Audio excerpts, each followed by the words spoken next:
வணக்கம். திருமானூர் ஒன்றியத்திற்கு உட்பட்ட காரைப்பாக்கம் கிராமத்தில் உள்ள ஊராட்சி ஒன்றிய தொடக்கப்பள்ளியில் சட்ட மாமேதை புரட்சியாளர் அம்பேத்கர் அவர்களின் 134வது பிறந்த நாளை முன்னிட்டு 70க்கும் மேற்பட்ட பள்ளி மாணவ மாணவியருக்கு நோட்டு, பேனா, ஜாமெண்ட்ரி பாக்ஸ், இனிப்பு வழங்கப்பட்டது. இந்த நிகழ்ச்சி கார்த்திக் அவர்கள் தலைமையிலும், பள்ளி தலைமை ஆசிரியர் தாமஸ் ரூபன் மற்றும் ராஜலட்சுமி பரமேஸ்வரி இவர்கள் முன்னிலை வகித்தனர்.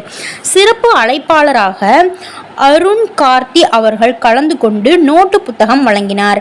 மேலும் இயற்கை விவசாயி சிவமுருகன், பாலகபிலன், பிரதாப், வழக்கறிஞர் கிருஷ்ணமூர்த்தி, சூர்யா, மதியழகன், சந்தானம், சசிகுமார், திருமானூர் ராஜி, சக்திவேல், தீபக், தமிழ், கிருஷ்ணா, சத்தியமூர்த்தி, ஹரி, தாமரை, ஆகாஷ், மணி மெக்கானிக், சந்தோஷ், பாலா, தண்டமாணி, ஜெய் நிவாஸ் உள்ளிட்ட அனைவரும் கலந்து கொண்டனர்.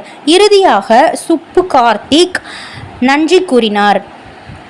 டிஎன் செய்திகளுக்காக அரியலூர் மாவட்ட செய்தியாளர் SP ரவிச்சந்திரன்.